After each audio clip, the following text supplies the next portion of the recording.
The Dark Lore of Fear and Hunger is an introduction to the lore of the games by a YouTuber called Matt Mao the Doog. What a weird name. Just over a year ago, my very first Fear and Hunger lore video came out, so I wanted to see if it still holds up. It's been a busy year since then, and I really couldn't have done it without all you guys, so thank you all so much. If you'd like to rewatch the video, the link's in the description, but for now, here's my reaction to the dark lore of Fear and Hunger.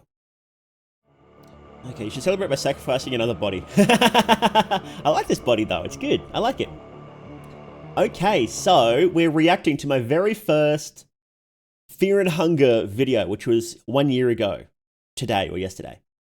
I was still well versed in lore, but not as well versed as I am now, and I don't remember a lot of the script, so I want to see how well it holds up.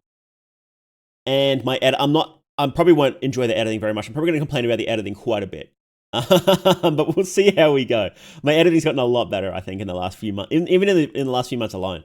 I think that my latest video, my second latest video is the tragic stories of Fear and Hunger. That one is, I think, editing wise, is the best one I've done.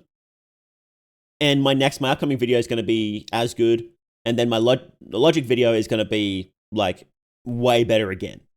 In my humble opinion. But we'll see.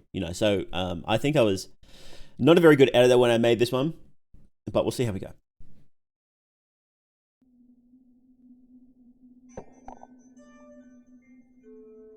Fear and Hunger is a dark, violent RPG series.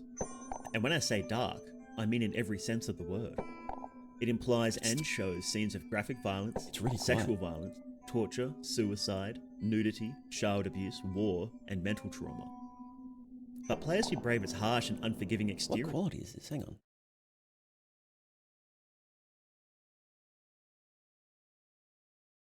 That's a little better. There we go. Find a rich world waiting to be discovered. Crafty and cruel gods, ancient betrayals, political manipulation, and strong heroes cutting through the darkness to claim the ultimate prize. So this part here is like lower quality because I just used the trailer, the Fear and Hunger trailer here. I just threw that in. So it's like lower. It's like a video on a video. Don't do that. And strong heroes cutting through the darkness to claim the ultimate prize. Lore in Fear and Hunger is revealed primarily in two ways: conversations with characters, some of whom are ancient beings who saw the things we're about to discuss firsthand, or through books both ancient and new scattered throughout the places we explore. However, just like our own world, political powers seek to change these stories for their own ends, and you can find rare copies of the books that tell a completely different story than the mass-produced versions.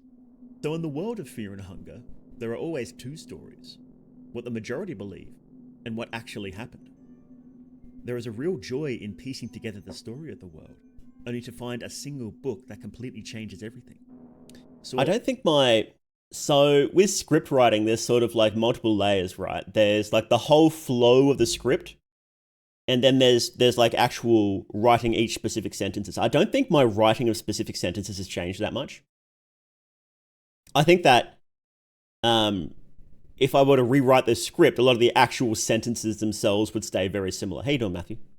I think that would be really similar, because I'm listening to this and I'm like, yeah, I'd probably write this now. Like this sounds good to me. I know that my overall flow of the script would probably be pretty different now.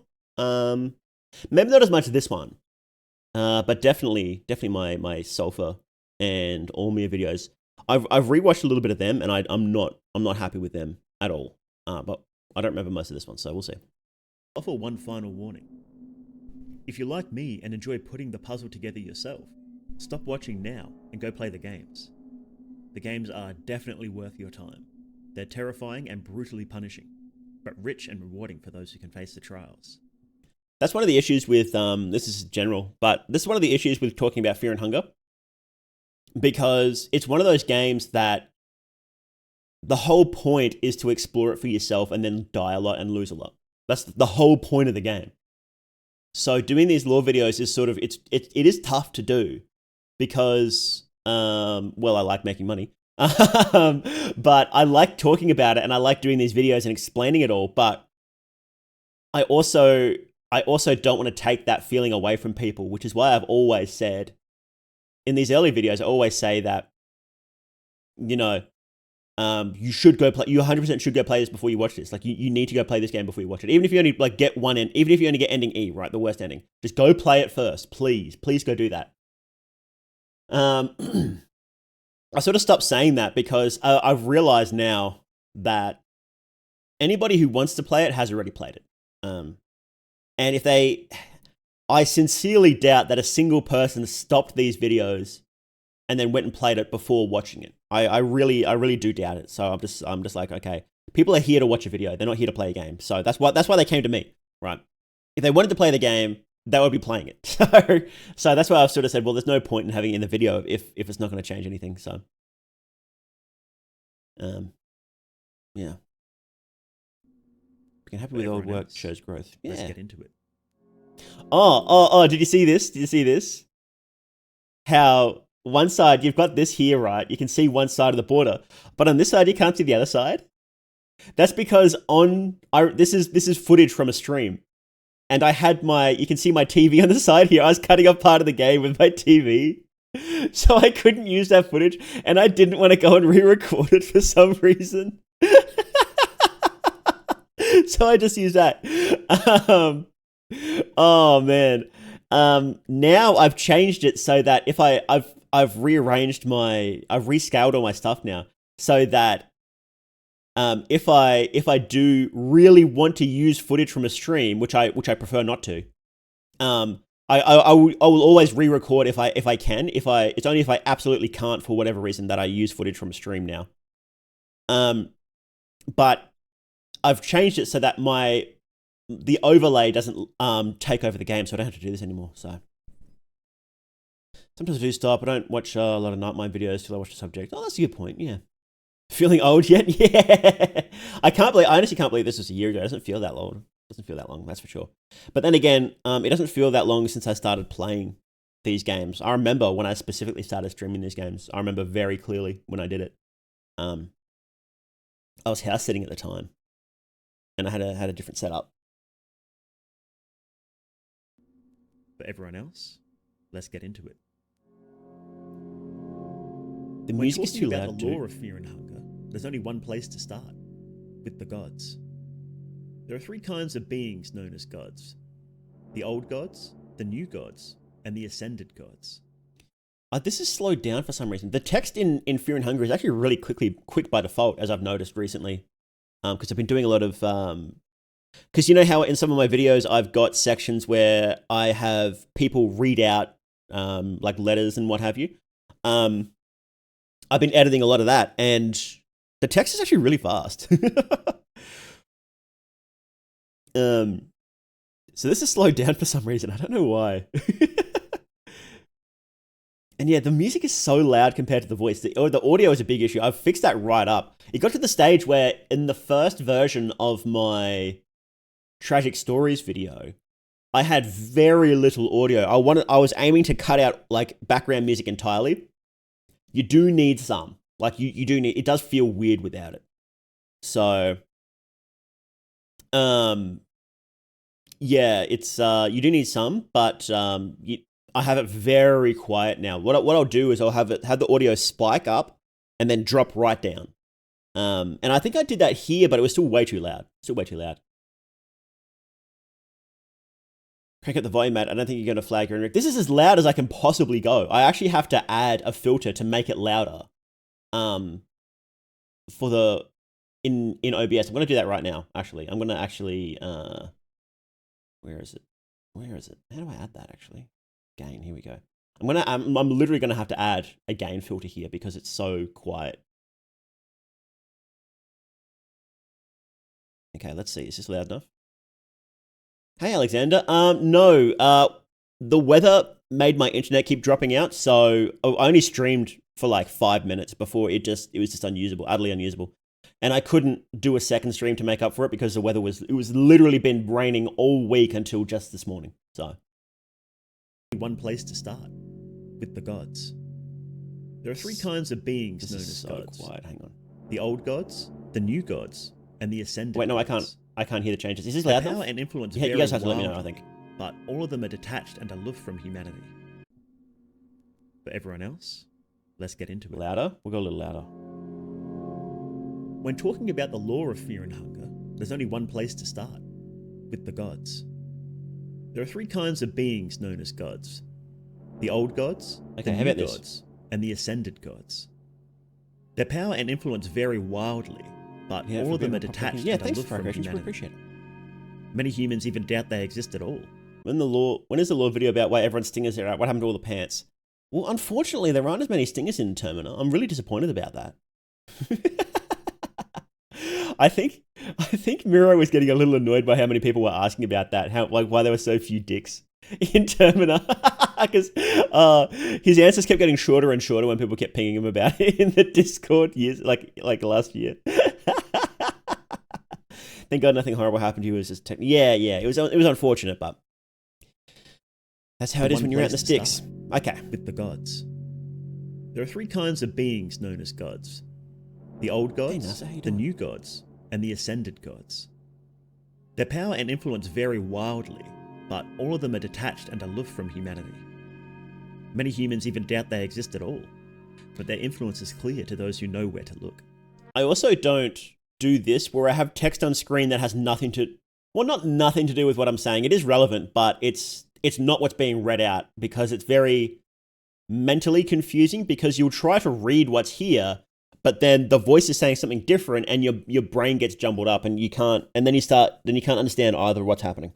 And I try not to do that anymore, and I only do that in very limited circumstances. What exactly the old gods are is a mystery. They wield great and terrible power.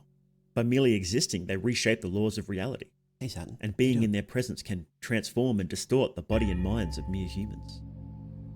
They're associated with a strange light called the green hue, which itself can send humans mad. Like a pebble thrown into a pond, they leave traces of themselves even after they've long since left our world. By performing certain rituals, one can apparently gain the favour of old gods and be gifted new abilities.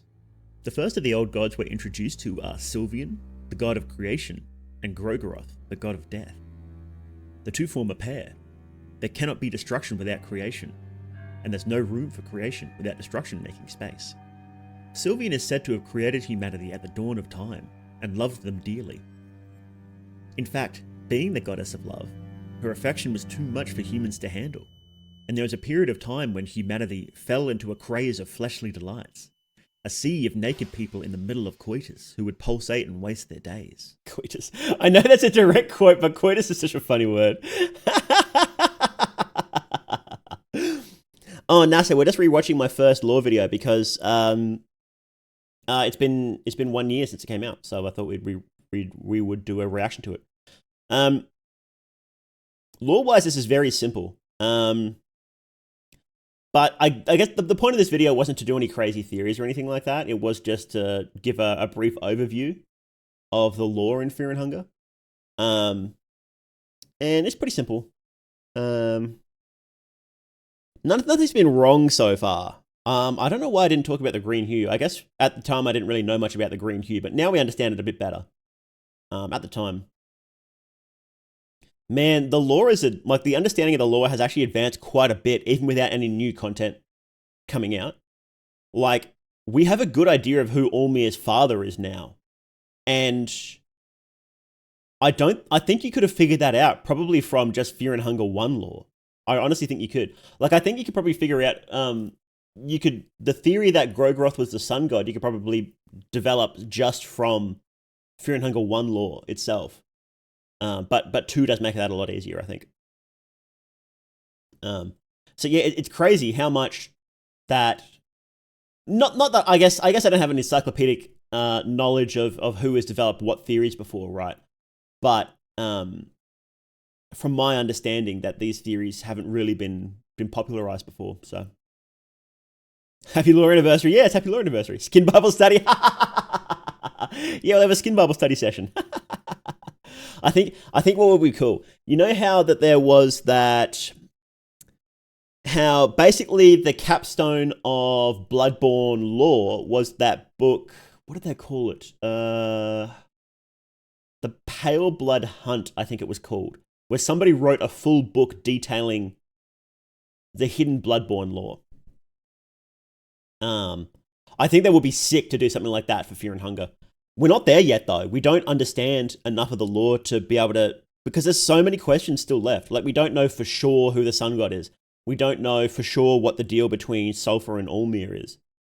It's only even in the past week, we figured out, like, we have a really solid theory as to who Ulmir's father is. Like, this is crazy. Oh, Pale Blood Hunt is flawed? Oh, there you go. maybe it doesn't need to be perfect then. Maybe we can just do it then.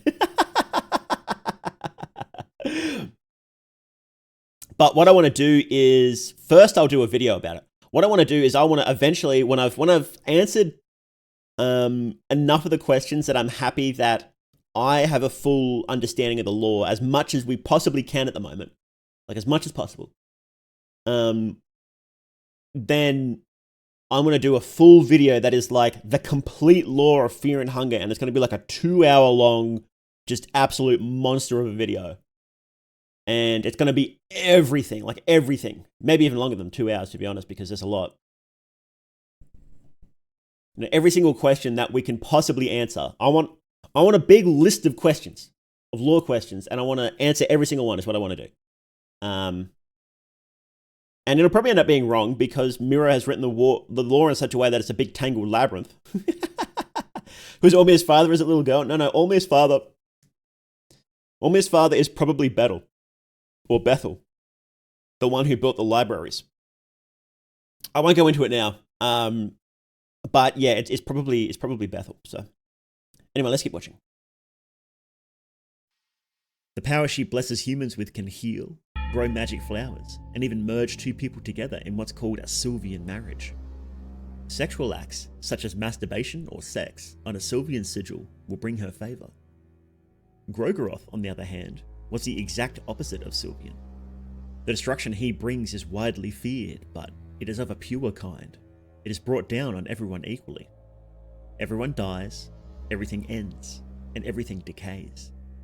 I'm missing information here. I'm noticing that now. I'm actually looking into Sylvian stuff a little bit recently, and there's just stuff I didn't mention, like the cult of Sylvian. And if I did this video now, I would go into like the cult of Sylvian, like her specific effects we see in game, like the bunny masks or the hydras and what have you. Like I would go into that specific detail. I'd be way more thorough if I made this video now. But this is my very first lore video, so I made a lot of mistakes, I think. Thought Bethel was younger. No, he was definitely around when Ulmir took over, and the real world Bethel, because it's based on a real god, was like 600 BC or something like that. So pretty old. Is it weird we can make marriage in Fear and Hunger 1, but in Fear and Hunger 2 we can't? But Lagarde just mass produced them. Yeah, so marriage hasn't vanished in the time of Termina. It's not like a law reason, it's just a mechanical reason. It's just that Miro wasn't able to add that feature in time, I think was the reason. Because it requires a lot of art to do right. And he just wasn't able to do that. I do like that theory that the soldiers are marriages, but remember, it is not hard confirmed. So it's not guaranteed that all the soldiers are marriages. That is weird. Despunky, you heard misinformation. Nothing's been wrong so far. It's not been wrong in this video, at least. I think I just stuck to like the hard facts you can find in game. I don't think there were any crazy theories in this video. So I don't know if there's actually going to be any misinformation, but we'll see. Hey Moonshine, yeah, my very first video. He's said to be curious more than the other old gods, and he wears the skin and bodies of his victims to relive the feeling of fear. The magic he bestows is powerful and deadly. Spells that allow the user to direct their negative feelings of hatred into deadly attacks, summon a golem made out of their own blood, and even revive the dead in a near mindless state. At some point in time, Sylvian and Grogoroth mated, and the old god Venushka was born. Venushka was the god of nature, and embodied both creation and destruction. This god's temperament was changeable. It could be as wild as a fiery volcano, or as calm as a gentle wind on the grasslands. Venushka stood in balance to humanity. What is Venushka's is for men to reap, just as nature reaps man's old and weary. No rites or rituals of Venushka are shown in game. So yeah, just having but this the god's like power is. these books on Venushka's screen with a spells mirror its description, like demeanor, with the actual just with text healing straight up, is spells just and really the boring ability to grow video. a plant, alongside And I know fearsome most people just put pyromancies little videos on and the evil side. They don't breakthroughs. directly watch them, but I don't want to. Little is known about the old god Re. He's called the trickster moon god, and is apparently a god of madness. Kaiser sold as a vat grown. Kaiser probably has seen the technology of growing new humans from Valtiel and replicated for his army. That's a really interesting point. We know that they looted Mahab, and Mahab has those weird clones there. There's a real chance that you might not be wrong there, Rebel Wolf. That's a really interesting theory. Wonder how those two can mate. When you get to the idea of the old gods, it's metaphor. Metaphor and reality are the same thing. So creation and destruction mixing together to create nature is metaphor, but it's also literal. So, video's a bit loud. Oh, now it's a bit loud. You guys should tell me. I just turned it up for you guys. Let's turn it down a bit. Let's go. I'll halve the volume. Yeah. Fearsome Okay, how's this? Is this good? Breaking rules. Little is known about the old god Re. He's called the trickster moon god, and is apparently a god of madness. Because I can't hear it. Some say he merely reveals the true nature of things. The moon itself is his body, observing the world below as he drifts quietly. His presence marks the festival of Termina, a 3-day bloodbath for every person caught in his moonlight. Bobbies and Inquisitors and marriages? No, Bobbies are regular humans. We actually see them transform. You can find a film that documents the transformation. And the Inquisitors are probably not marriages. They're probably just Moonscorch as well. So when you get a mama old god and a papa old god and they love each other very much. Which is the setting of the second game in the series. The festival is hosted by a servant and spokesman, Pekeli. Oh no, did you see it? Did you see it? Series. The festival is hosted by a servant and spokesman. See my mouse. My mouse is in the video. Oh no! Look. It's like 2 frames of the mouse. No, that's awful. Oh man. Oh man, this is sloppy. I wouldn't do this again, that's for sure. Spokesman, Pekeli. But as we find out later, he secretly serves another master.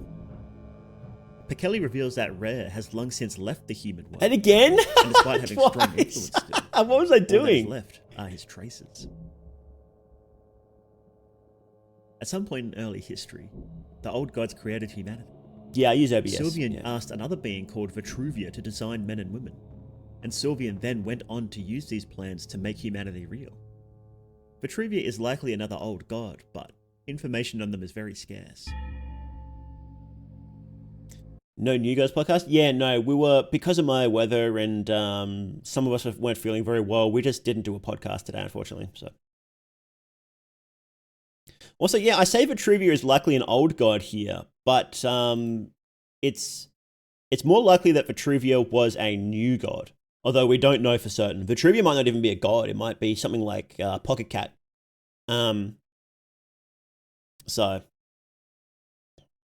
Vitruvia to design men and women, and Sylvian then went on to use these plans to make humanity god of the depths, who, despite being an important character in Fear and Hunger 1, we know little about. Its followers include insects, rats, crows, and other vermin. This god is unique in that it is physically present, and you can find its organs spread around the dungeon, although it doesn't speak. Most of these old gods discussed so far, despite having major influence over the world of Fear and Hunger, have all vanished by the time of the games. The traces of Grogoroth can be fought in the first. Also, something interesting to note is that people say that when you enter the gauntlet, you're entering into the God of the Depths. The gauntlet is inside the God of the Depths' stomach. But the dungeon is the insides of the God of the Depths. The organs are spread throughout it. You're not entering the God of the Depths. you're leaving the God of the Depths when you enter the Gauntlet. It's reversed. People always get that mixed up. And there they say that the old gods left because of humanity's unchecked desire to usurp the old gods' power and claim everything for themselves. Long after the old gods created humanity, another god was born. Not quite an old god, but something different. Uh-oh, Venus. The son of a virgin mother and a false god father, Olmir was a mortal man who travelled the world with his 12 apostles to unite the people. The corrupt rulers at the time were afraid of his popularity and had him sentenced to death by crucifixion, after which he was resurrected and became the first known ascended god. With his new strength, he united humanity in his worship, a worship that remains strong into the current age, although the political world order he established had weakened greatly even 800 years later. In Termina, we hear a second, slightly different telling of this story. In this version, we hear that it was Vitruvia, the architect who designed humans in the first place, who made Olmir. After Sylvian began making humans from Vitruvia's designs, Vitruvia began noticing more and more imperfections in them. So she set out to design the perfect human, the pinnacle of man's potential, and created Olmir. Which one of these stories is true is impossible to say, but perhaps they both are. They both are, yeah. The rites and rituals of Olmir are bloody and gruesome. The most common is a ritual of protection. By sacrificing a living person on a spiked crucifix, protection is granted to a town or community for as long as the person stays alive in that position. Ritual of protection. By sacrificing a living person on a spiked crucifix, protection is granted to a town or community for as long as the person stays alive in that position. Olmir is something different from an old god, although what exactly he is wasn't made clear until much, much later. Oh man, I'm watching this now. I'm kind of tempted just to remake it straight up now. 800 years after the birth of Olmir, humanity was once again facing untold suffering. By now, the gods had seemingly abandoned humanity, so 5 people formed the Fellowship, a group designed to seek out the old gods and demand the right of self-governance for mankind.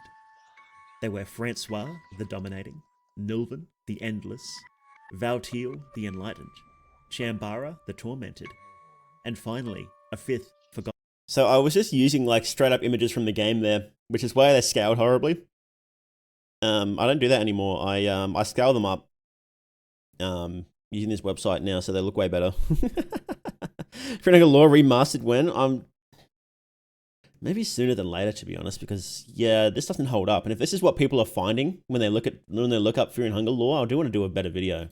One. The Fellowship travelled to Mahab, the city of the gods. But instead of finding the old gods, they instead found the ability to become gods themselves, calling themselves the new gods. One of their party refused to join in godhood and faded in memory as the Forgotten One. The new gods emerged from Mahab and tore down the legacy of the old gods and created a new world order in their image. Or so the official histories would have you believe.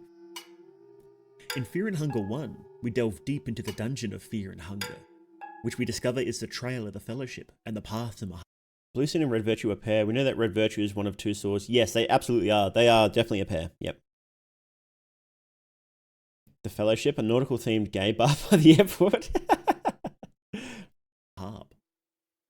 Beyond the gates of the city of the gods. So I didn't know what to put in big parts of this, so I just threw in the trailers, and it doesn't make any sense.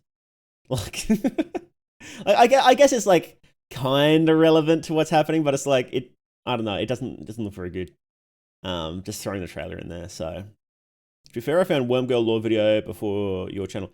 Hers technically isn't a lore video. It's a what happens in, which is slightly different. So that's why I decided to do just lore. If there was a lore video, the funny thing is, if there was a lore video before I made mine, I probably wouldn't have made it. We find many truths to ancient lies. The old gods have indeed long since abandoned humanity, but in the time since, there has been an endless cycle of new gods who rise and fall, their power a pale imitation of the ancient ones.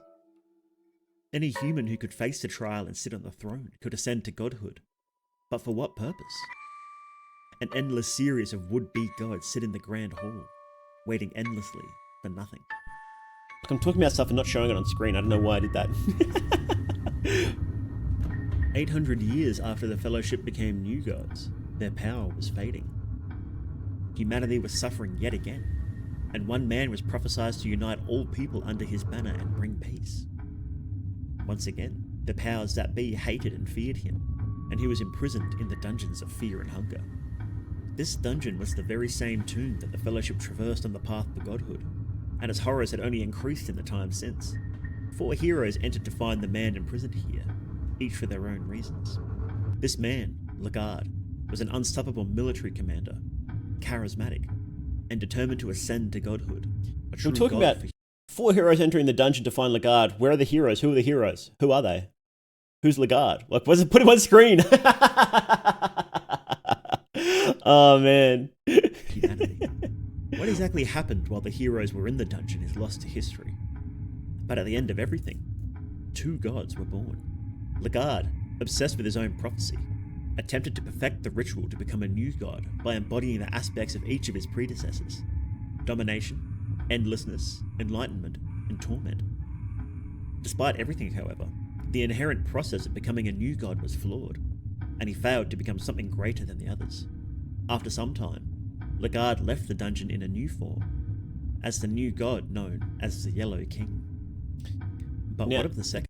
Now, there is some contention about whether or not Lagarde actually became a new god, or whether Darce's S ending is canon. I still think I still do think he became a new god.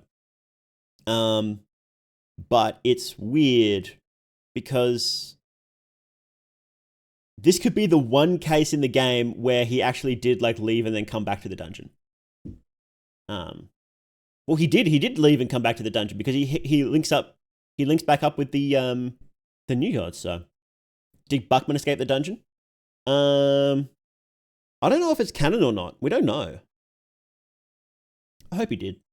Yo, Mintmon, thank you very much. Had to mute to complete last half hour of work, but more there. Congrats on first year Funger. May many eyes see more fantastic. Yeah, thank you very much, Mintmon. Really appreciate it. Thank you guys for being here for my first year of Lore, by the way. I wouldn't be here without you. Especially people who donate. No. Yeah, thank you very much. God. The dungeon served as both a trial for anybody who wanted to enter Mahab, but also as a cradle for a young girl. She, too, was born of a false god and a chosen human, much like how Ulmir was conceived. But she spent her life in darkness and misery. Growing in the horrors of the dungeon, the little girl underwent untold suffering, becoming the pure representation of the concepts of fear and hunger, not spoiled by even a glimmer of hope. When the heroes... It's so frustrating. I'm talking about things and just not showing it on stream. Why would I don't know why I made this decision. Like, talking about the god of fear and hunger being born and the little girl turning into her. Show it on... Like, we literally see it in game. So considering the shit reward if he does escapes, I hope he doesn't. He gives you a guaranteed... what's it called again? The ring that heals you. That's pretty good. Guaranteed one. I know it's not like it's that uncommon in the dungeon, but still. If Rarest of Moon, what's going to be like when someone lands in it? He's probably going to be gone up by the time people land there, so it will probably just be a regular big rock. In Masso mode, whatever you do, he's gutted before any of the casts reach him. Masso mode isn't entirely canon, because we know that... Sorry, in hard mode, right? It's called hard mode, and Masso mode is specifically Terminus. So I'll call it hard mode so we don't get confused.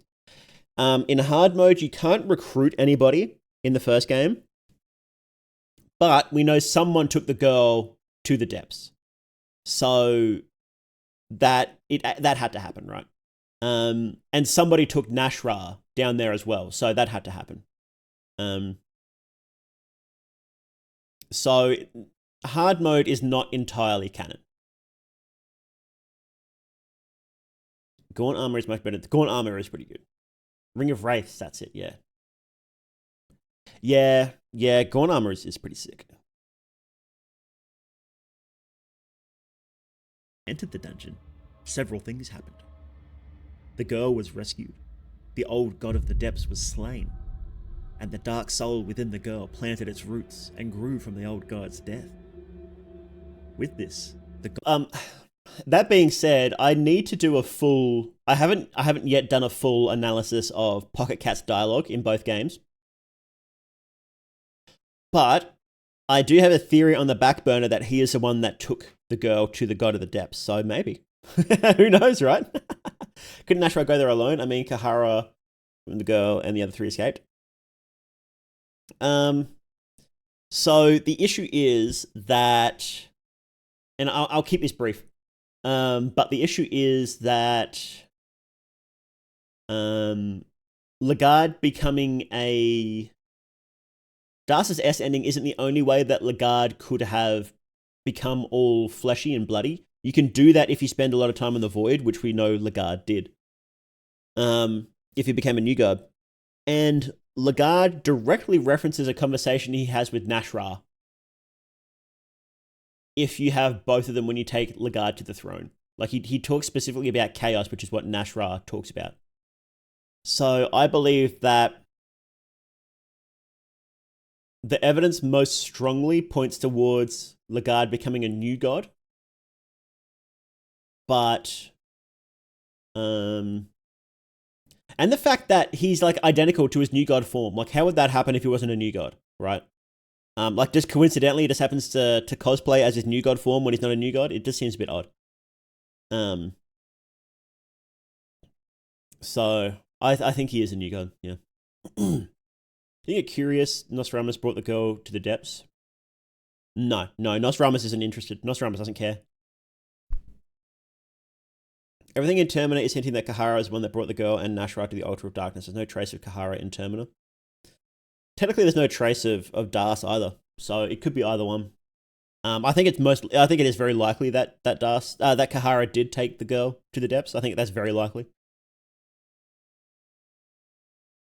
Pocket Cat knows how to read minds, but he cannot read the mind of the player in Funger 1. Oh, really? Oh, that's true. Yeah. Interesting. God of fear and hunger was born. A second ascended god, the second in history after Olmir. This event gives us an important distinction of ascended gods. They're born from a human conceived by a false god, and they ascend using the death of an old god. The birth of this god was orchestrated to kickstart humanity out of its millennia of stagnation. Fear motivated people, while hunger kept them moving forward. From the hardship, humanity pushed themselves into great technological advancement, eventually leaving the belief in gods and magic behind. Over time, the gods faded into memory, their worship and rituals relegated to backwater towns and churches, and magic faded to the point I'm doing it again, where I just used footage from a stream and I cut it out, and it's really low quality as well, because it's stream footage. This is from a VOD. I didn't record this on my PC. I downloaded the VOD and used the footage from that, which is the worst possible thing you can do. Isn't Kahara supposed to escape with loot from Present Mahab? That's his S ending, but his S ending is probably not canon. And even if it is canon, we wouldn't know because it's basically he becomes rich. Okay, and that's it. That's the biggest change that happens, right? So it's probably not canon. And magic faded to the point that most people no longer believed it was even real. The new gods were no longer known as benevolent gods, but instead became known as a kind of mythological secret society, a shadowy group controlling things behind the scene, which was more true than people realized. With the birth of the god of fear and hunger, the prophecy of Lagarde was forgotten about by the people, but not by him. He became obsessed with bringing... I think this is footage from the very first time I beat the game, I think. Because I'm pretty sure this is the party that I had when I beat the game for the first time. Because I was trying to do ending B, but Abella bugged out and she wouldn't spawn. Chaugna bugged out and wouldn't spawn. So I had to rush and beat ending A before the start of the new year, before the start of 2023. And I got my first ending A on the last day of 2022. about a new god for humanity, one made of humanity's own power and not borrowing the power of the old gods. He manipulated world events behind the curtain for hundreds of years, eventually coming out of the shadows and taking over the Bremen Empire to lead them directly as the Kaiser. Using the rapidly advancing technology of the era, he began constructing a new machine, one to take the information of humans spread out across the world and compile it into a new being, a divine being, to usher humanity into a new age. Who commissioned his well-known and mass-produced vampire-slaying sword? The Church. The Church were very interested in killing vampires. Whether or not vampires were real is another story. But yeah, that was the Church's doing. That's how it ended up in the Church in pre-Hebel. I wonder if China, India, and Mongol had any new gods. Nashra is the Ottoman Empire's rise, and Fellowship each represents a European great power in the Dark Ages. Yes, there probably was. So there's this. We don't know how far the influence of Mahab spreads. We don't know how far that spreads. We don't know how far the influence of the old gods spread. Maybe the old gods are just their main influence is centered in Europa. That's what Ulmir seems to be. And we don't know how far the influence of the new god spreads either. It could just be relatively limited to Europa and the surrounds. We don't have any hard confirmed new gods from outside that region. We have ones that might be, but we don't know exactly where they're from, like Ketsueki. Is probably from like the in-world Japan, but I don't think it's been hard confirmed. So,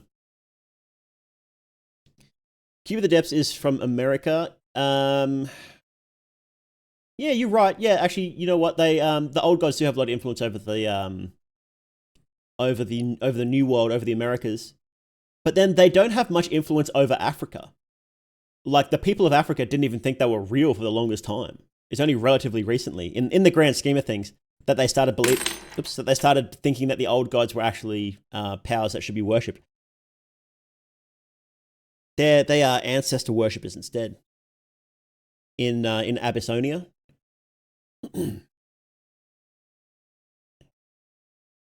This machine was called Logic.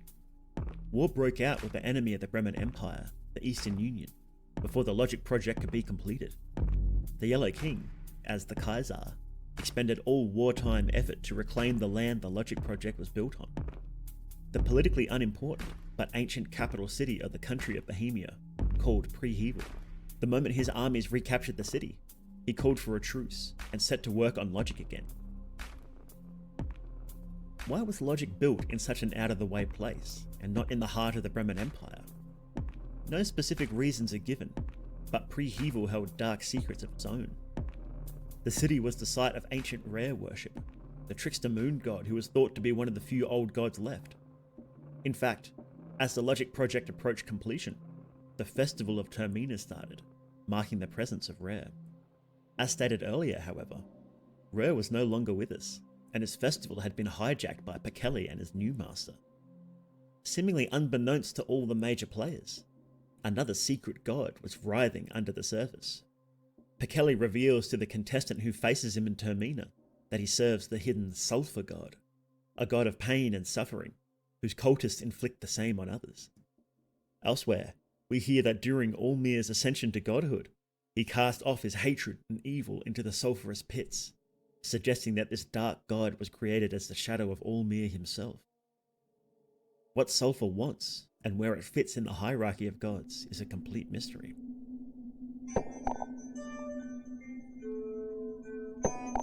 There are still lots of questions about the lore that we're waiting on answers for.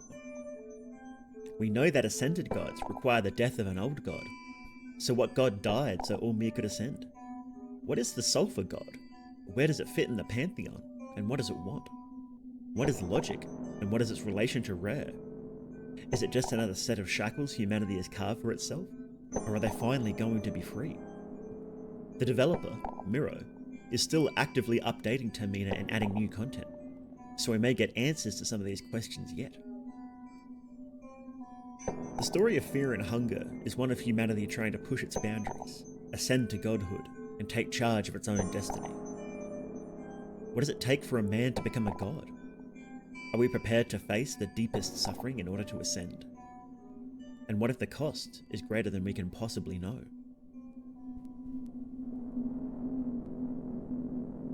There are a lot of things I didn't go into in this video.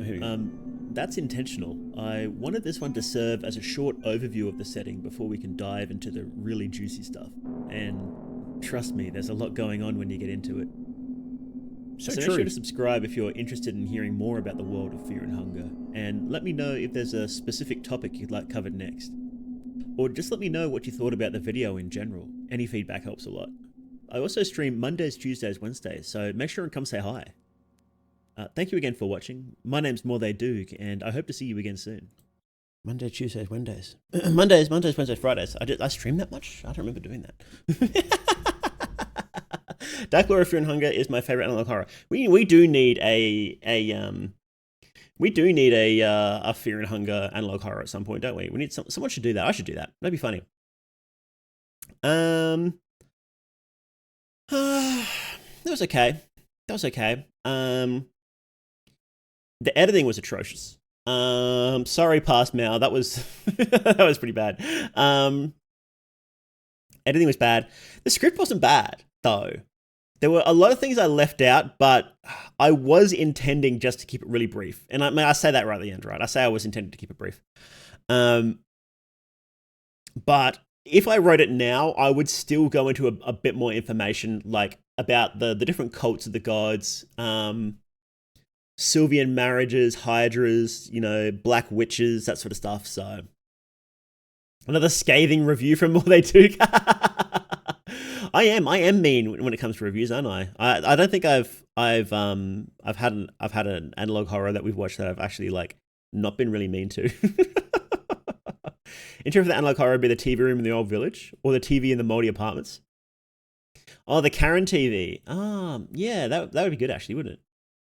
Mao critiques Mao. I think cut content about Sildna Modnaf. And the unused map in Fear and Hunger 1 is terrifying enough as analog content. Oh, that character that's like God or whatever. Yeah, that was weird. That is pretty freaky. I think Fropolo did a big video about that, didn't he?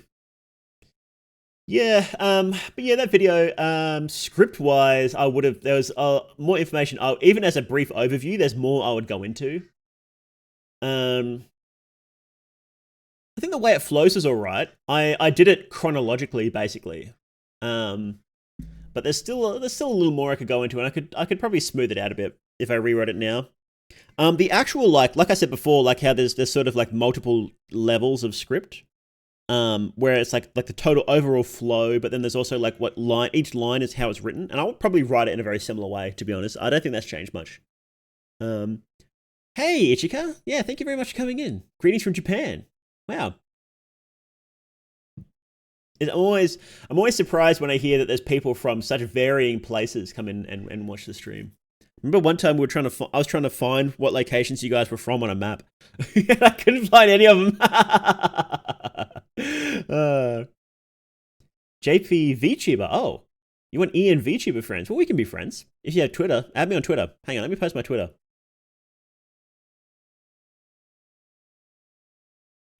Here. Find me on Twitter. That's where I shitpost the most.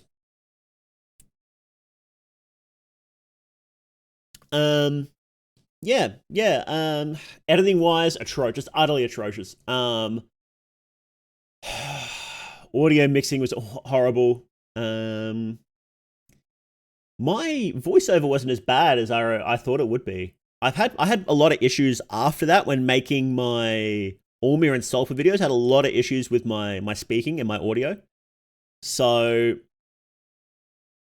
I expected that one to be way worse, but it wasn't as bad. So I don't know what happened there. Maybe I just got really lucky.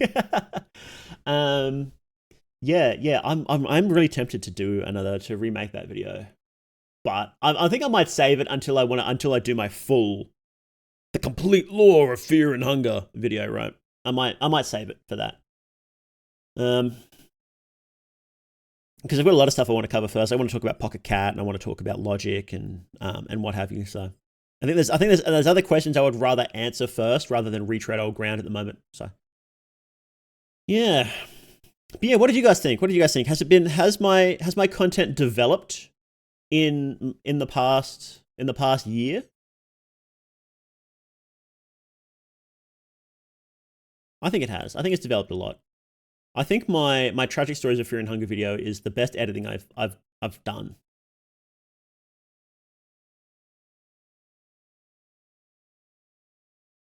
I actually think, hang on here, I'll show you.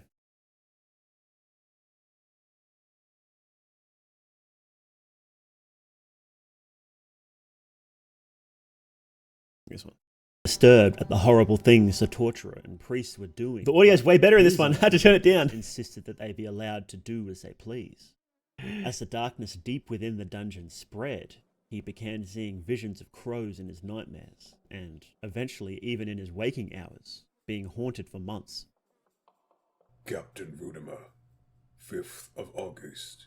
I love Marcus did such a good job, and people are still complimenting Marcus to this day. I keep like screenshotting some of the compliments people send into Marcus, and then I send it to him. So I keep doing that.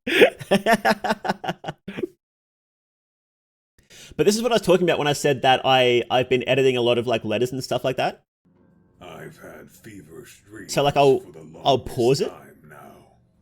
In the dreams, the patterns on the walls. And you can see how fast the text is. This is without like holding the button down or anything. This is just hitting it.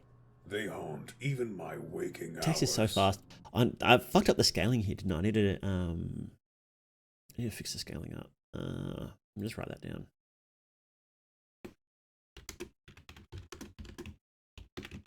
Okay. I haven't had a moment of Crow daddy? Is he a daddy? I thought he can lay an egg. like yeah, he's male. He's a daddy. This god, but there's one in particular that stands out among the rest.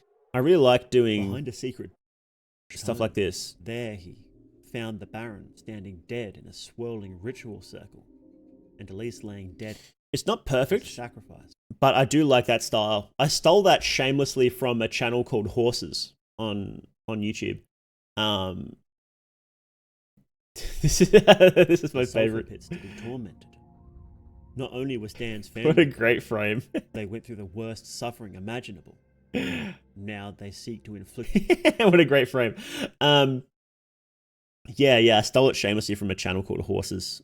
It does great videos. Their style is a lot more refined than mine, and looking back at this now, I'm not as happy with it. So I'll have to try and fix that up. The magic skill, mastery of vermin.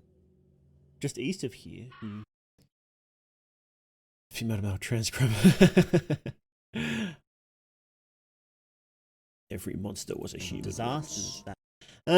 Yeah. I think my editing's way better now.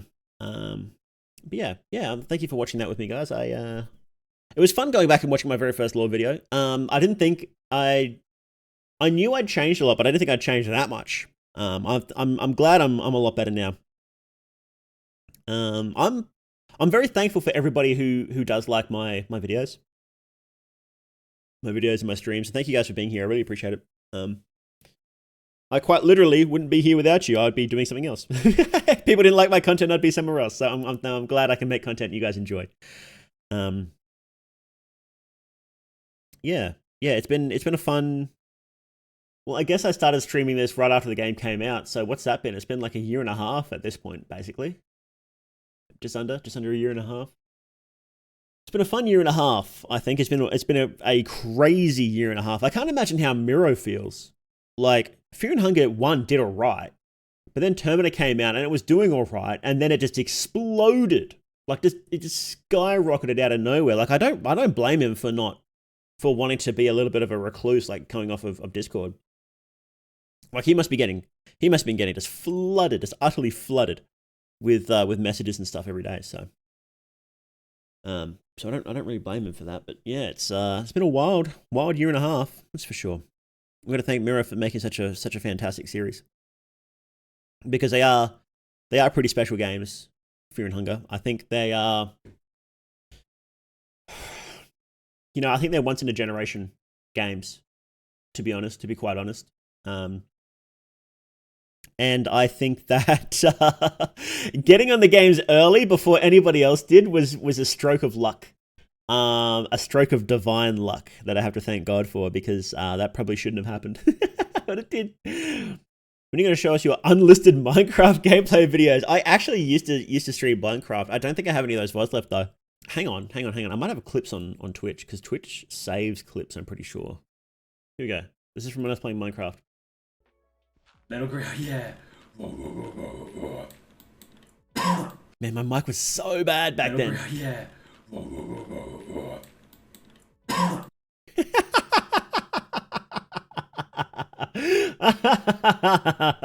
Man, my mic was awful. That was ages ago. I remember that. That was fun. Back in the good old days, before the weight of the world crushed my spirit.